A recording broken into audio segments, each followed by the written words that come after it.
Good afternoon and good morning, and welcome to the Brookings Institution's virtual event, State Legislatures and the Future of Transportation. My name is Adi Tomer. I'm a senior fellow at the institution's Metro program, where I help lead much of our infrastructure work. Today, we've got a really exciting program, and in some ways, I'm most excited because I'm not really involved in this. In a minute, I'm going to hand it over to my colleague, Andrew Waxman, for a presentation on this really important topic, to be followed by a panel moderated by Jean-Claudia Ciara, who's also a non-resident senior fellow of our program. Now, the topic for today couldn't be more important. Obviously, infrastructure has been front page news for well over a year now, in particular because at the federal level, we passed a landmark infrastructure bill. And the majority of that spending not only went to transportation, but specifically to roads and transit and other what's known as surface transportation all across the country. But long before this bill, we have known that surface transportation is in a precarious fiscal position. Most systems across the country, in particular at the state level, where the major investors in our system rely on gas taxes. But those gas taxes are no longer keeping up with our investment needs.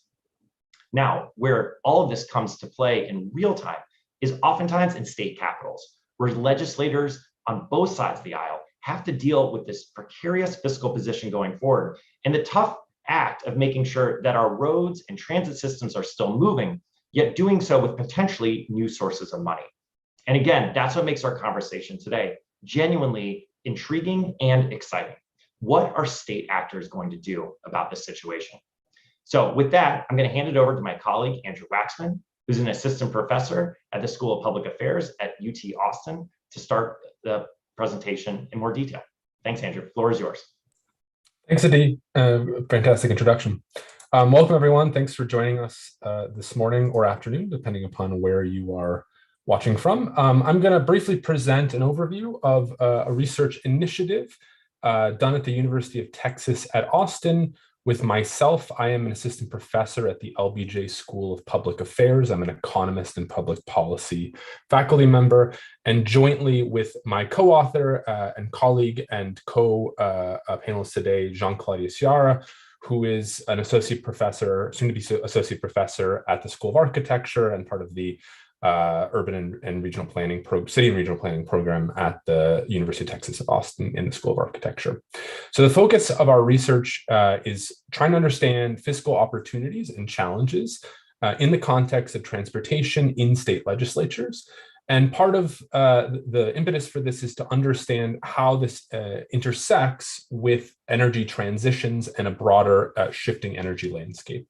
I'm joining you today from Austin, Texas, and this is one of the hotter days of the summer, and our grid today in particular is struggling to manage energy needs. So this is a very apt time to be talking about this topic.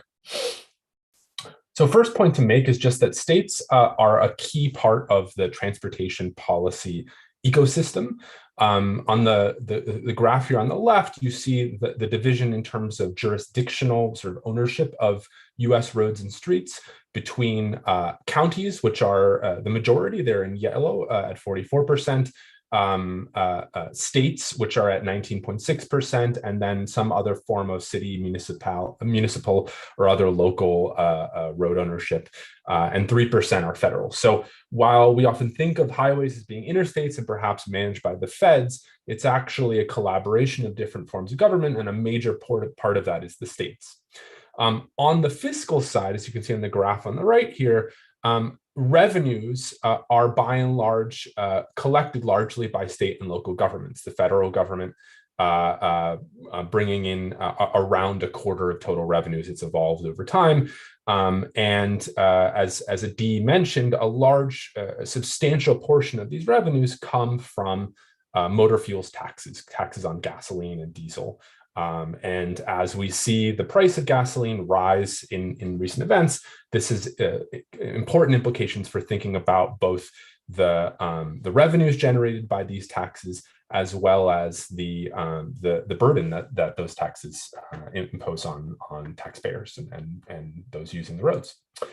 So our research initiative was interested in understanding how state motor fuels tax policy affects how state legislatures think about energy transition broadly, as well as transportation investment. So if For example, the electrification of the vehicle fleet, as we see more and more electric cars and perhaps even electric trucks on roads.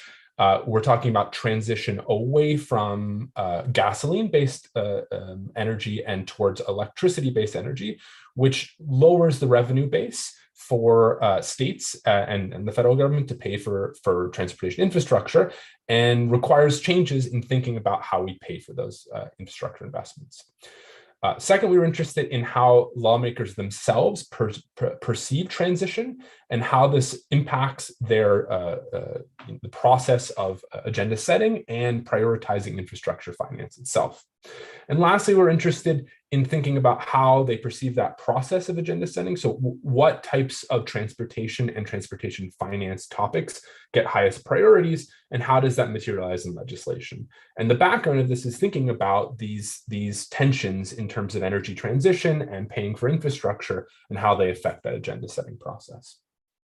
Before I jump into some of the findings and approach of our research, I just want to acknowledge our team to begin with. So it was not just Dr. Ciara and I working on this. We worked closely with the team here at the University of Texas Politics Project, which does a broad set of activities trying to understand in Texas and across the nation how political attitudes among everyday people as well as politicians evolve and are shaped and in turn shape national policy priorities. So that's Jim Henson and Josh Blank.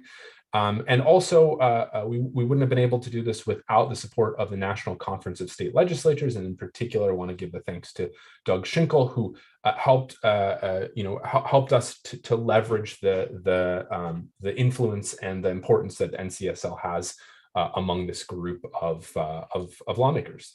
And we had a large graduate student team, as well as undergraduates helping us here at the University of Texas work through all of this research. So I want to acknowledge their contributions as well. All right, so there were really two major phases to the research that we've been doing on this topic. The first was just to understand, and I'm actually going to skip the order of these bullets, I should have flipped them, to understand the legislative progress that's gone on in the last 10 to 15 years in terms of new legislation to address motor fuels taxes, whether it's increase it or decrease it or change the way that motor fuels taxation is collected or adjusted. And then we were also interested in trying to understand what the influence of those changes in motor fuels taxes does to state legislature incumbents when it comes election time. So there's a perception that people may not like taxes, and in particular, gas taxes are something that people might be very aware of when they go and fill up their cars, and they may hold their legislative representatives accountable for those increases. And so we wanted to understand whether there's an implied penalty associated with that. And last in this list is that we initiated a set of focus groups with legislators across the country to better understand the set of questions that I mentioned a couple of slides back. And part of the impetus for all three of these initiatives was to design a nationally representative set of survey questions that we then administered electronically to state representatives across the country with the collaboration of NCSL. So I'm going to primarily present research, almost exclusively present research from phase 1 today. We are now sort of going through the process of analyzing our phase 2 results. And so we'll hopefully speak to some of the themes in that later on in the session today. So let me summarize the findings in that first set of studies. So first, we went through, as I said before, and went to inventory state gas tax changes. And just to try and understand in the last 20 years, how have these evolved? So in the figure on the left here, you can see the sort of stack of spaghetti lines are the evolution from 2000 to roughly the present in the excise taxes. So that's a charge per gallon of gasoline that states across the country have undertaken. You can see a wide variety. Some states have kept gas taxes largely flat this entire period. Some have raised them substantially, others have decreased them, and variation within those groups. Lastly, in the panel on the right, you can see there's also variation not just in the amount of tax collected, but also in how that tax is collected. So roughly 40% of the changes that we documented in this correspond to just adjusting that excise tax I just mentioned. So changes that we observe from the movement of the lines on that panel on the left. The next largest proportion was 31% corresponding to some sort of variable rate that states were using to adjust taxes over time to respond, for example, to changes in population, changes in inflation, like we're seeing now, or other indexes to adjust taxes. And then another 26% to adjust that variable rate, to make some changes in that variable rate. And then another 3% were some other form of change. A second set of research that we did was to try and, as I mentioned before, understand whether there's a penalty associated with raising motor fuels taxes for state legislators. So trying to understand whether voters punish state legislators in the ballot box after gas taxes are raised. So this was done using statistical analysis over a period of 1990 to 2018.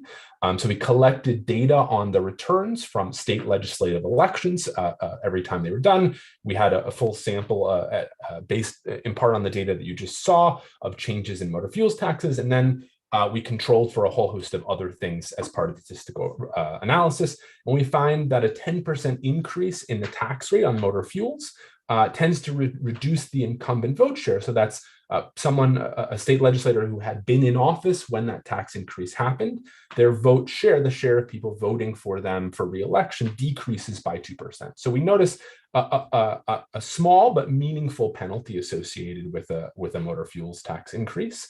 And this is accounting for a range of confounding factors, because obviously motor fuels taxes increases don't happen in a vacuum. There are changes associated with political party, economic conditions, characteristics of people running for office, and then other taxes that are going on in the background. And it's largely comparable with other sort of taxes or policy initiatives that may not be in voters, top necessarily in their top 3 most important issues, although in some cases fuel prices can be, but that are nonetheless have some sort of bearing on their voting patterns. So that was our research on gas tax penalty, documenting a small but meaningful impact of motor fuels tax increases on voting shares for incumbent state legislators. And lastly, what I want to spend the rest of my time talking a bit about is focus groups that we conducted with state legislators, which will help to motivate the discussion that we're going to have with our panel shortly. So this was in part to do 2 things. First, to inform the design of a national survey that I mentioned before we have since undertaken and are now analyzing the results from, and to understand how lawmakers talk about their priorities, that is to say the process of agenda setting for their policy priorities associated principally with 2 things we're interested in: how infrastructure and the transportation system at the state level gets paid for, and then also transitions associated with energy systems, whether that's changes in the types of vehicles that are being driven, or concerns about environmental impacts, or a range of other energy-related concerns. So we started with a group, because we're based in Texas, of Texas House staffers who work with legislators in the state of Texas on policy priorities related to transportation, just to get a sense of where their heads were at and what their priorities might be. And then we spoke with directed interviews to 3 Texas legislators working in transportation, again, to help design the focus group methodology, as well as to understand what are the larger priorities we should be focusing on in our focus groups.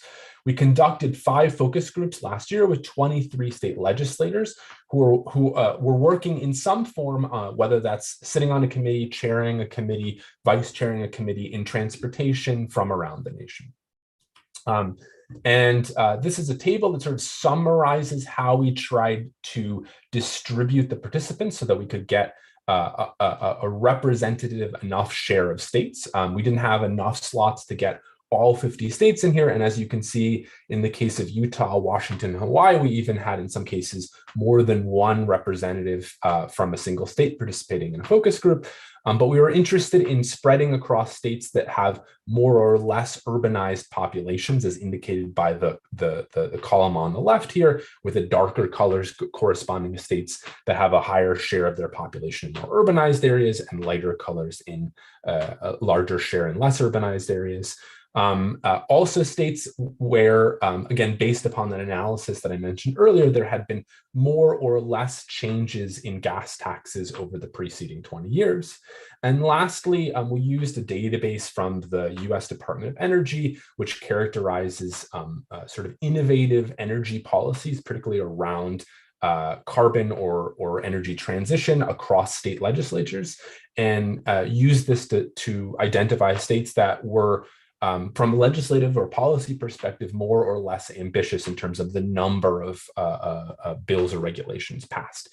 And so the goal with sampling legislators to participate in the focus group was to get a wide enough variety across these three margins of legislators, so that they could speak to different conditions in different states or different priorities, to give us a broader sense of what's going on. So I'm going to summarize our findings at a very high level, and hopefully the panel and our subsequent Q&A will give us an opportunity to dig into these in a bit more detail. So one of the things that we found is that across almost all the states that we talked to, infrastructure degrades. It's just a sort of a fact of life when thinking about transportation. In many cases, it has to do with the aging of existing infrastructure, which in some cases even was due to not being upkept, to some form of neglect, but also in many cases, just because we're observing growth in populations in certain parts of the country, an increase due to economic activity and freight movements, and those put considerable strain on that infrastructure, bridges, roads, viaducts, et cetera. Another major finding was just that this challenge of being able to pay for the repair and investment in this infrastructure is a problem that comes up for state legislatures on a regular basis. It's just a challenge that's part of the job. And so, one of the goals of the chairperson and committee members in transportation committees and state legislatures is to really think about how they can ensure that the funds, as I mentioned earlier, much of which can come from motor fuels taxes, are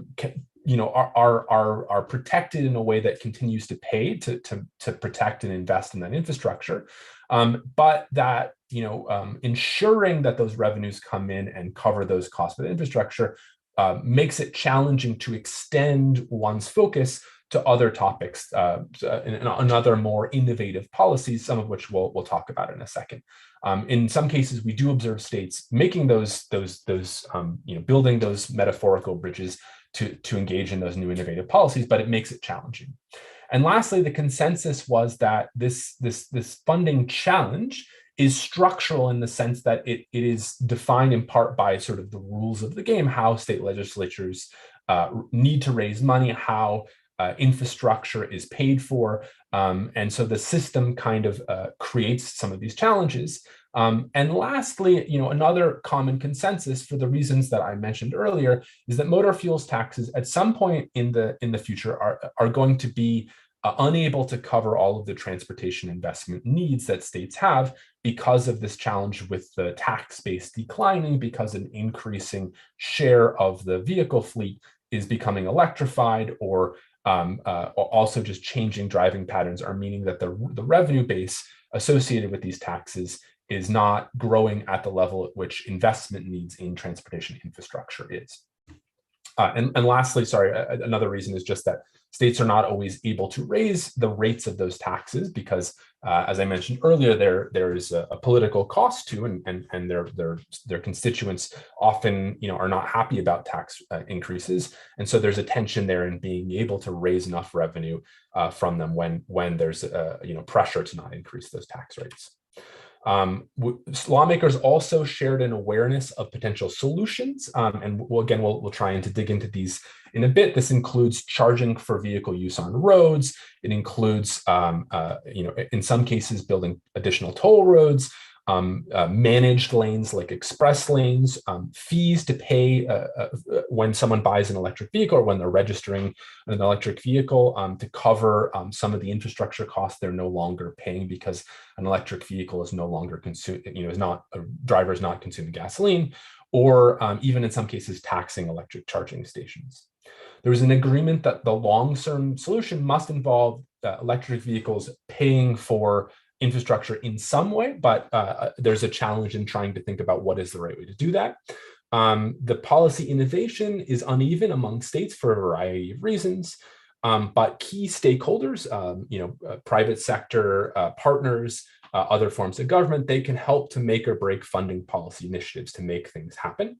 And lastly, an important aspect, I said we're interested in the energy transition. One of the things that we found across many states was that transportation policy priorities and energy policy priorities often don't get discussed as a joint issue, despite the fact that we may think of these as being intertwined systems. That energy transition, moving towards an electrical vehicle fleet, for example, is intimately tied with paying for roads, but there's just not necessarily bandwidth to address that in many states at the comprehensive level one might.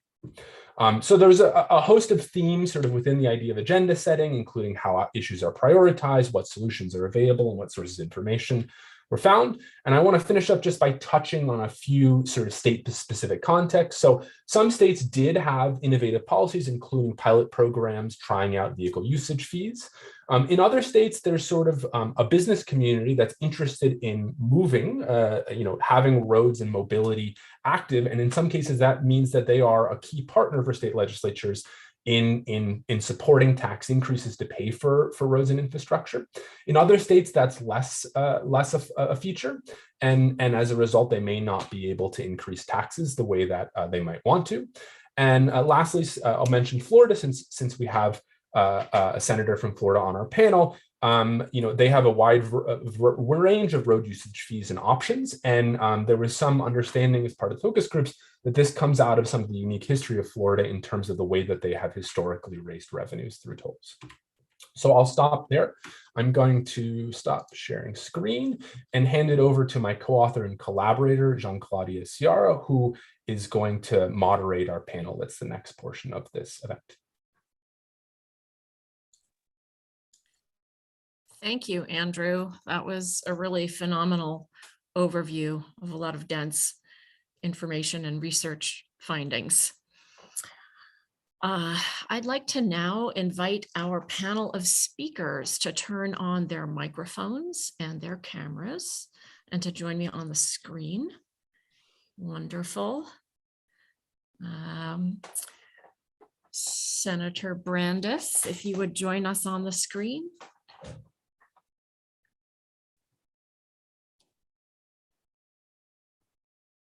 There you are. Hi. Wonderful.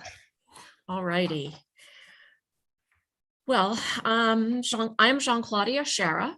I'm an assistant professor at U Texas and have been delighted to collaborate with Andrew Waxman on this project. It's really been a phenomenal experience, and we have a lot of people to thank, including Texas Politics Projects, NCSL, and our standout team of students.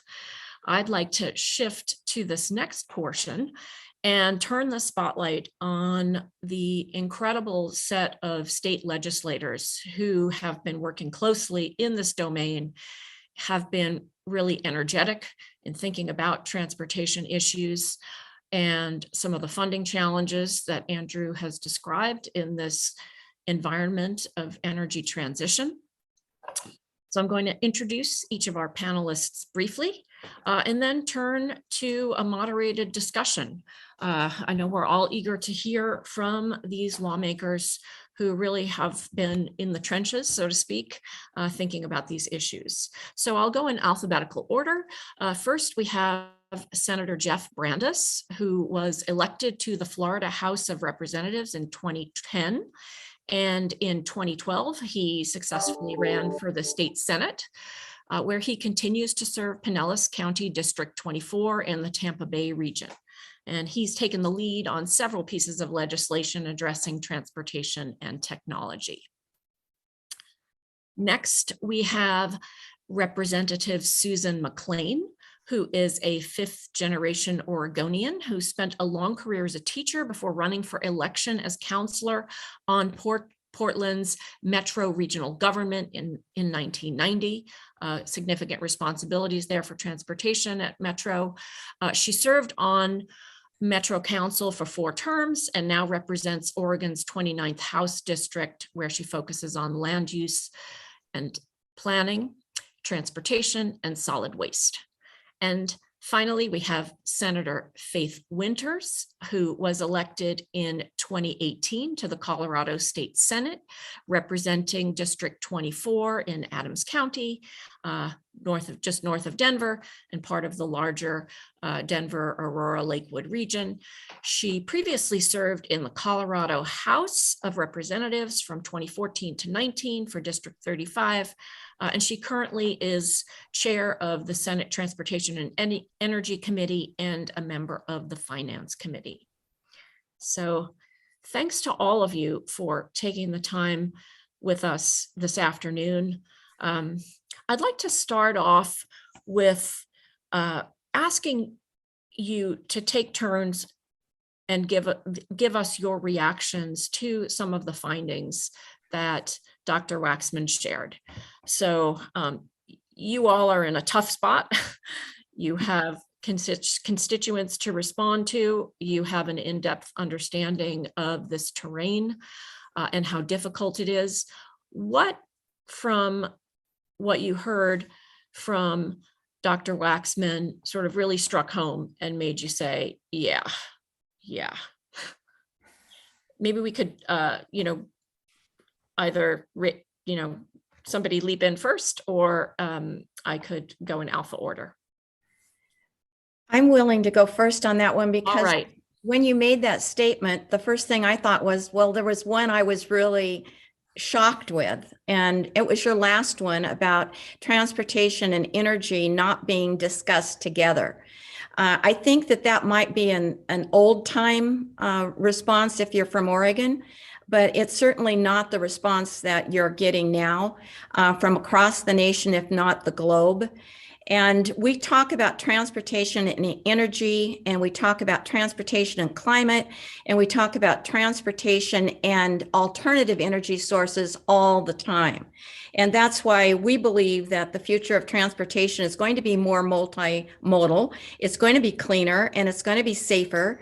And we are not meeting our goals yet for carbon reduction, but we are working toward it with a heavy lift and with a very, very energetic heart. And so for me, that was not true in our area. And I hope that you'll hear from others that they are also working diligently.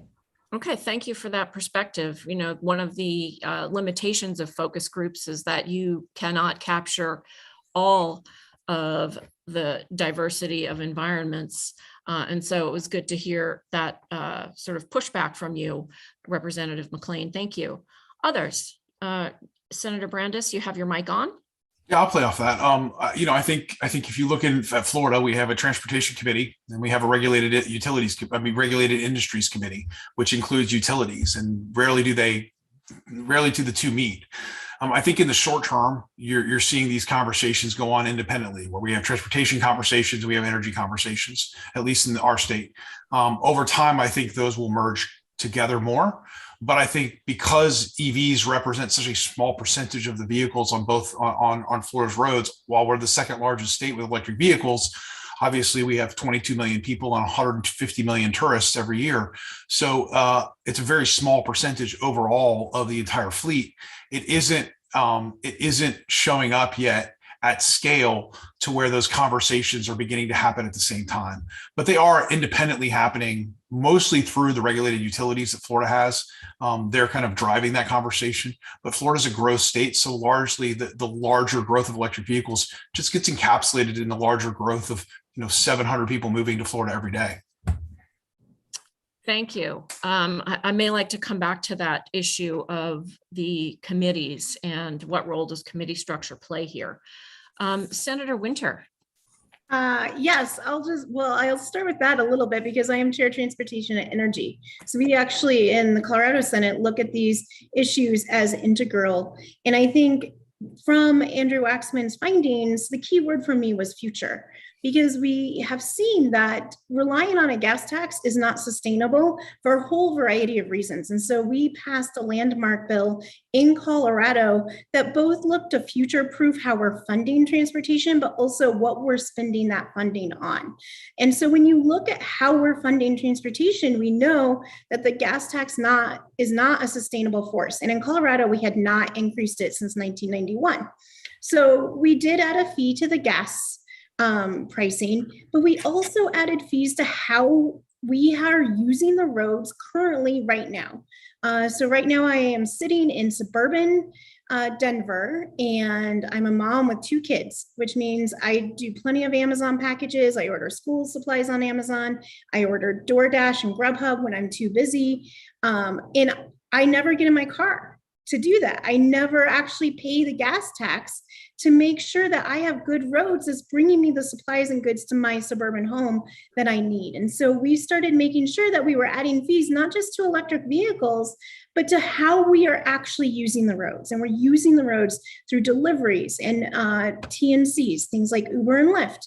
So we wanted to make sure how we're funding our roads is future-proofed, but also how we're spending our money. And that goes into the climate problem. We know we have a climate emergency in Colorado. Is a top priority for us to address. We have climate goals, and right now our transportation sector is the #1 emitter of carbon. Now, when you look at the electric utilities, you're dealing with a couple dozen actors to get them to reduce their carbon input. But in the transportation sector, it's millions. And so we have to figure out how are we actually addressing that and changing behavior. And yes, a big part of that is electrification. Some of it is automation. A lot of it is reducing vehicle miles traveled and making sure we are funding public infrastructure to support public transit, making public transit easy to use. So in our landmark bill, we made sure that we were addressing both how we're funding transit, how we are spending that money, and then also taking into effect disproportionately impacted communities. We know our infrastructure has disproportionately impacted communities of color and low-income communities for decades. And so as we transition, we have to make sure that we are doing that in a fair and just way. Thank you. Really appreciate that overview. I know that's been a pretty big deal in Colorado that you were able to get that done. We have some specific questions here that we're going to work through, but I'd like to just follow up on one thing there, Senator Winter. You mentioned that this recent initiative was both an opportunity to rethink how to fund transportation as well as how to spend your transportation revenues. And I think as we look at this future of energy transition and this future of revenue transition as well, as we move to new different sources of revenue at the state level, it really does open up an opportunity, a legislative opportunity to think about how we've traditionally allocated funds and how we should allocate them in the future. And so I wonder, if maybe Senator Brandes, Representative Mclean, if you could reflect on that. Representative Mclean, you have your hand up, so I'll go to you. I'd love to hear your thoughts about that opportunity to revisit the, sort of traditional means of allocation. Thank you very much. That's the big picture today. That's the big question, and that's where we should be spending our time. And we've known for 12 years, before I was even at the legislature, that the fuel tax was going to fade and that it should fade because we want to go to alternative sources. But it's important for us to recognize that the public doesn't like to move quickly, and they really want to make sure they understand what the ramifications are, and that's fair. Right now, we have a pilot that's gone on for 12 years for user fees in the state of Oregon. I feel like a 12-year pilot is long enough to have some recognition that it's time to go forward and do it in a big way, and I appreciate Colorado helping out with the bill that they talked about. it's one of those things where the user fee is going to have to be looked at both for EVs and for the new types of transportation that we're going to be involved with, whether it be hydrogen, whether it's a combination, whether we're changing how the grid's used, whether we try to change behavior as far as when the roads are used. But we are going to have to look at both user fees. We're going to have to look at congestion pricing and variable pricing and different types of use of the road. And that is where we are in Oregon right now. We have a bi-state bridge, and I'm the co-chair of both the Joint Transportation Committee and the Bi-State Bridge Committee. And we're looking at two states trying to figure out differences and how they see themselves and what their future taxing or type of payment for transportation is going to be. And we're going to see some of that in this discussion of replacing the I-5 bridge, which is a crumbling bridge that's over 100 years old on one side and 56 to 60 on the other, and is important to the West Coast for our economic vitality. So it's going to be extremely important that we continue, and we continue in a way that is solid and is leadership for the nation and the world as we go forward. And we're looking globally to see what's happening.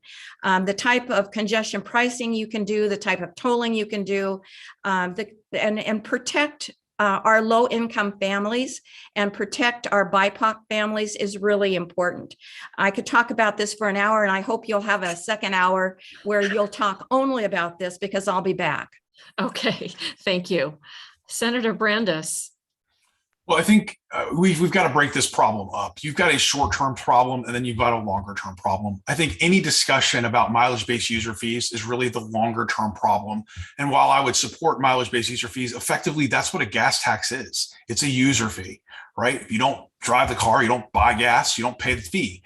And so we also have this cost of collection problem that goes into it as well.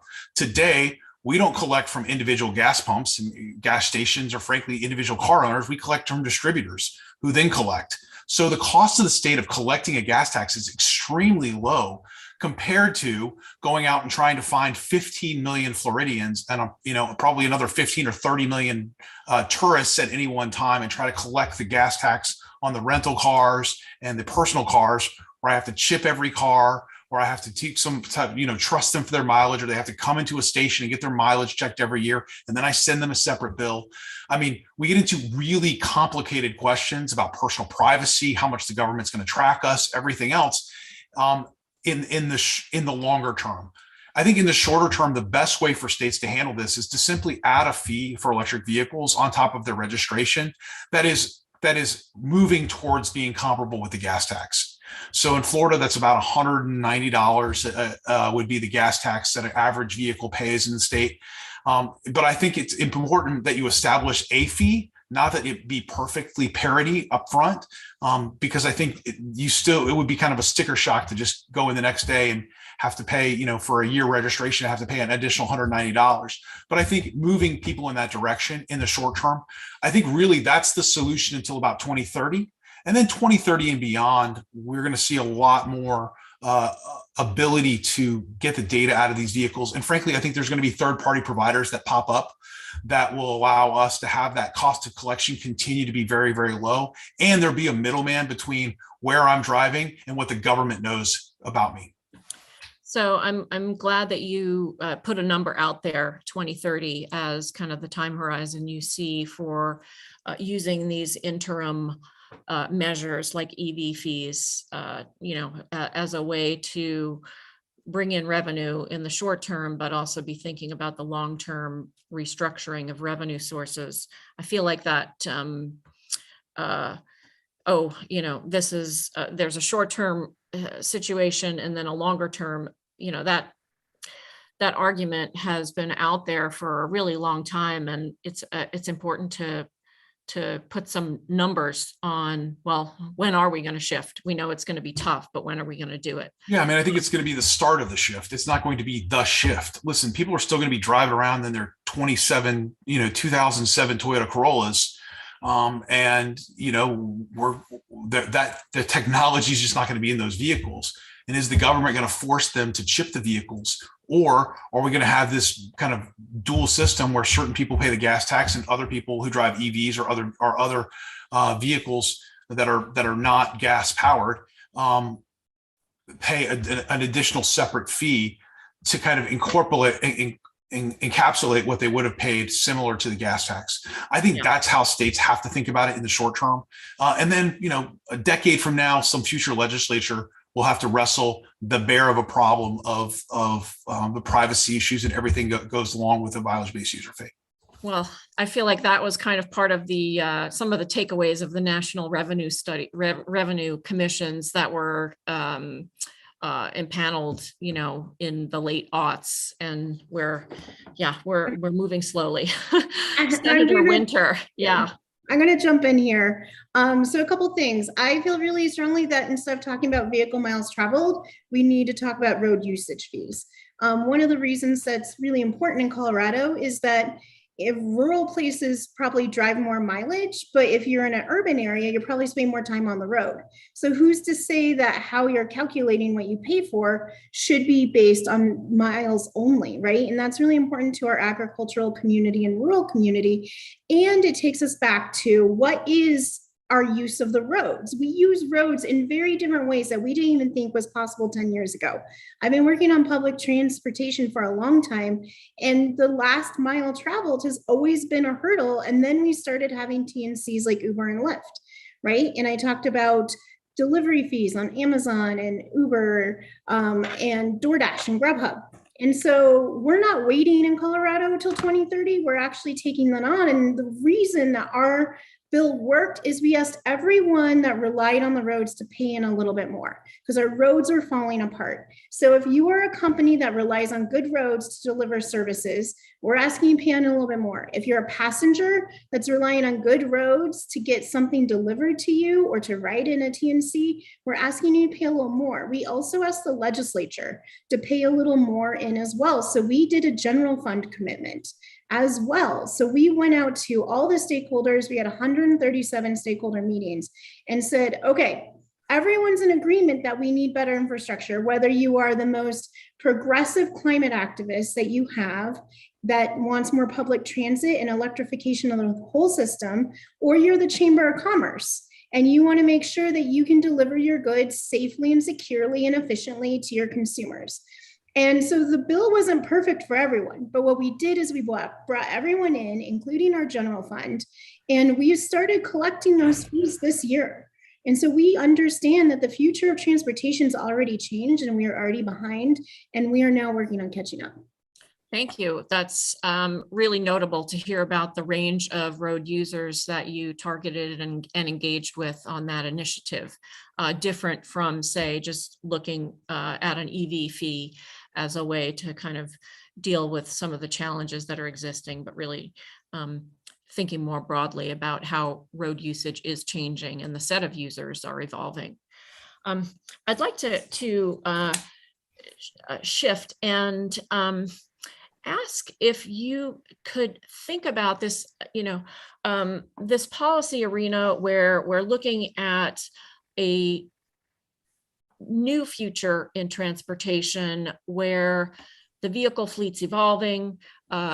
We have lots of reasons to want that evolution to continue so that we move away from a transportation sector that's reliant on fossil fuels. And yet we are also needing to think about how to sort of adjust the revenue system to go along with that change. I'm wondering how each of you interpret federal policy as shaping the environment for states to address some of these challenges. So Representative Mclean, you've got your hand up. Well, the last conversation that we just had and this conversation relate again, not because energy policy and transportation policy and then funding energy policy and funding transportation policy are connected. So we can divide that up, but it's all related. I think that we have to acknowledge that the federal infrastructure package that we have in front of us right now is a once in a lifetime, at least in our legislative careers, it's a once in a lifetime type of situation. And we better take advantage of it in our states where we need it the most. It's very clear that the money that's coming into Oregon, we are only spending 4% of the new infrastructure dollars on highways, new highways, but we are spending a lot of money on maintenance, a lot of money on making sure that we're carrying the infrastructure, bridges and culverts and roads and all of the other elements of our infrastructure spine, that we are really working hard on making sure that we're maintaining it and that we're catching up in places where we have not maintained it. And so the infrastructure package was also based in climate policy and transportation policy. And I think they did a pretty darn good job, and we need to take advantage of that and carry it forward. Okay, We so also- looking at the, I'm gonna stop you there. That's a really clean point about this, as you said, once in a lifetime opportunity presented by the significant funding that came out of that bipartisan infrastructure law. Others, Senator Winters, Senator Brandes, how do you see this, the role of federal policy and sort of shaping the ability of states to act in this environment? I mean, something that we're very proud of in Colorado is that our transportation bill provided a national model that we've spoken with Secretary Buttigieg on, and a lot of it's being implemented. So for example, in Colorado, we don't build a new lane mile without making sure that there's mitigation measures, both for greenhouse gas emissions and for disproportionately impacted communities. So just last week, Secretary Buttigieg announced $1 billion in funding to make sure that we're taking care of disproportionately impacted communities through these infrastructure dollars. Mm-hmm. And what does that look like? That means both making sure that when you live next to a highway, you're not disproportionately impacted by pollution. It means you're having access to more bus rapid transit to get to the places that you live and work because you live next to that highway. And so having the conversation of transportation and climate separately, I think is done in this country, because we will not meet our climate goals. We won't address the climate crisis without tackling transportation, nor will we have an infrastructure that keeps up with those goals if we don't combine those. And that means talking about mitigation, how we engage communities, and how we're reducing our greenhouse gases. And that's everything from more public transit to how are we dealing with automation. In the future, I could live in a world where there is an empty car in front of me and an empty car behind me, and I'm still stuck in traffic. Yeah. Or we can price autonomous vehicles to be cheaper when they're full and really expensive when they're empty. Right? I'm going to stop you there because I want to give Senator Brandes an opportunity to respond to this question about federal policy. I think my takeaway from your point was that as is the case in this domain, a lot of the innovation and energy is coming from the state level. And so maybe feeding that back up to the feds and ensuring that the federal partners are helping to transmit the policy innovations that are happening down below to other places across the country. Senator Brandes, this is going to be our last response, and then I'm going to hand over the microphone, so to speak, to my colleague, Dr. Waxman, who's going to open it up to our audience Q&A. Yeah, I think I would say that, listen, relying on the federal, I mean, we would call federal policy glacial if glaciers weren't moving so fast. It's how they adjust. And I think what we've discussed here is really the problem with federal guidance, which is it's all over the board. Listen, most of us just want to fix our roads and bridges, but if we have to work on all of these other transportation related issues at the same time in the same bill and carve dollars away from fixing roads and bridges and building new ones, then ultimately we just it's, it's like the casino taking its rake to work on other problems. At the end of the day, we've got to address roads and bridges. And when we're talking about adding gas tax or user fees, which I believe are highly regressive on people who are using DoorDash and other things. Look, at the end of the day, let's focus on the main thing, which is we want a transportation system that's functional and that is well maintained. And we can't be shifting all of these other dollars to other places where, where at least in Florida's public transportation system, like our revenue from the fare box is like 15%. And yet all of these other dollars are coming into that system that keep it afloat. But frankly, I'm somebody who believes that half the time they cover the windows just, with advertisements so they don't show how few people are actually riding in the vehicles. So we have lots of issues. The federal government tends to focus on the political ones, as all politicians do. But at the end of the day, what people want is their roads and bridges fixed, and they want their potholes filled. And are we making sure that we're doing that job first before we start siphoning off all of these other dollars to legislators' pet projects, which is always my concern. All right. Well, I thank you for that perspective. I'm glad you touched on the ever popular metaphor for, filling the potholes, because we all know there's, potholes in every district. So something you are all grappling with. I'd like to hand over the facilitation right now to Andrew Waxman, who's going to take us to the audience. So I'll ask, I think our panelists will stay on and I will turn off. Yeah, thank you, Dr. Shara, and thank you to all the panelists for all of your really important points. It's immensely valuable to have all of your experience shared here, especially to expand beyond what we summarized in the research results. So I have a set of questions from people watching at home, and we sort of winnowed these down. We've got a little under 10 minutes, so I'm going to handpick a few things that I think were either touched in part, but maybe we could develop a little bit further, that are in some cases stuff that we didn't even have the scope to talk about in our research. But I think everyone would be interested in your all's perspective. I think this was touched on by both Senator Winter and at least in part by Senator Brandis. Let's see. Philip Wilcox at NDP in Washington, D.C. asks, how will the development of autonomous vehicles impact the future of city and state transportation plans? Maybe we could start with Senator Brandis, because I know this is something, at least in the past, we briefly chatted about, and I know the other participants might have an opinion on that. Yeah, there are three mega trends affecting transportation right now that policymakers are dealing with, and frankly, people are dealing with.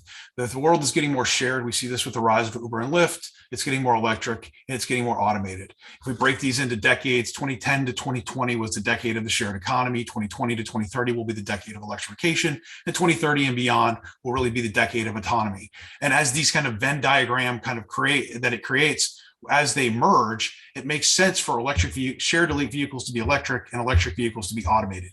And so that's the kind of world that we're moving towards. Automation will largely take place in three areas. First, port operations, your long haul trucking, and your agricultural facilities. And so that's where I would look to see that long before you get robo taxis and your burrito delivered by Chipotle for $1.50 via some robot. It's going to be your combine harvester, all your port operations, and frankly, your groceries going to be delivered around the country via long haul trucking. That's where you should expect it first, but largely those vehicles will be electric as well. And so that mega trend will play into the overall discussion about electrification. Excellent. Thank you so much. Senator Winters, I'm not sure if you had anything you wanted to add there, since I know you touched on this several times in your previous comments. I'll just add to what I said earlier, that I think a lot of this depends on local planning. The last thing we want to happen is automation to occur with a lot of empty vehicles driving around because there's no parking spots and they're driving their one driver to and from work, and we're actually doubling vehicle miles traveled. And so how are we creating that pricing structure that incentivizes full autonomous vehicles? We're not actually increasing traffic, increasing VMTs in a way, and we should establish those policies now before there's a bunch of users on the road that really rely on this technology. And so we have to make sure, and a lot of that's local planning with your city councils and county commissions. Thank you so much. And I see Representative Mclean, you had your hand up. Did you want to jump in as well, please? If I could, I want to indicate that I think that automation absolutely is, just on the tip of really changing the world here as we know it. Whether it's flying drones or flying cars, because we have some automobile companies that are telling us we're only 5 years out before they're going to have what they're calling flying cars that sound like people in drones or a little bit larger drones. But that automation is important. And it's important because we get better efficiency out of an automated vehicle. We get better ability for capacity automated vehicles because they can travel closer together. We have even a trucking company in the state of Oregon that we are blessed with, Daimler, that's working on all kinds of automation and different types of things with their trucks. So it's going to affect light vehicles, it's going to affect heavy vehicles, it's going to affect airspace, it's going to affect road space, and we better get ready. And I agree with Senator Winters that it's important to have local control. We need some regulation for both the drones and for automation on the streets for safety reasons. But we started that, all of us have been talking about that for 10 years and have been going to conferences on it. So it's not new, but it's coming. Let me just jump in and disagree. One, I don't think you should be taxing at the local level. So, I represent 23 different municipalities. If every municipality had a different tax than electric, you would crush it, day one. This is what happened when Uber and Lyft first came to Florida. We had these different municipalities that wanted to stick different fees on whether the Uber or Lyft was coming or going into their territory. And it didn't work. You got to have a statewide policy. Two, discussing a tax on a technology that frankly doesn't exist yet, and it may not exist for a decade, seems ill-advised. So let's not do that because we don't want to crush it in the cradle. Right, the way that you will get AVs to not come to your community is to put tax policy in place that snuffs them out before they begin. None of these companies are profitable. They won't be profitable for years, right? So let's not put in place a taxing system that makes them less profitable or more unprofitable. So we've got to be thinking through this. We need to be encouraging this technology. The way that you do that is keeping things steady for a while and then not addressing it until it really becomes a problem. That if we do it that way, then all of a sudden these companies will grow and they will innovate, but they will flee from communities and they will flee from states that put an oppressive thumb on them. And they will go to states like Florida that are not going to have raised taxes on them. They're going to have statewide policies and they're going to make it easy to operate in. Thanks, Senator Brandis. I appreciate, and this is one of the interesting things about studying this topic is to understand different perspectives from different states and how it creates incentives in one state versus another and companies moving across borders. Just in our last few minutes, I wanted to follow up with a slightly different question. This is from Leah Sham from the Vision Zero Network in California. She was interested in a topic that's become, I would say, of higher priority during the pandemic. Are there suggestions on how to increase state-level attention and action towards roadway safety, a leading cause of preventable death in the US, yet not an issue most states are willing to challenge the status quo of speed over safety policies, funding, and practices? Federal government is shifting to a safe system approach and setting goal for zero traffic deaths, as are many cities and counties, but states are generally slow to change on the safety front. Thoughts on why and how to make it change? Thanks. We'll want to leave it open if anyone wants to jump in there and talk about safety in roadways. I'm going to simply say that safety has to do with multimodal transportation being successful in the future. A lot of the deaths include pedestrians, and it's a situation where we have to make sure that all of our infrastructure and all of our pathways and all of our interaction of users has a safer landscape. And so I think that in Oregon, right now we are in a situation where we feel like our safety numbers have gone down versus up, and we're really looking at it. But it has to do with PEDs, it has to do with electric bikes, it has to do with a lot of other items that we have on different users on the same space. But it's a crisis. Thank you so much, Senator Mclean, Representative Mclean, sorry. I realize we are now out of time, so I just want to take a second and thank the panel very much for all of your really keen insights and different perspectives.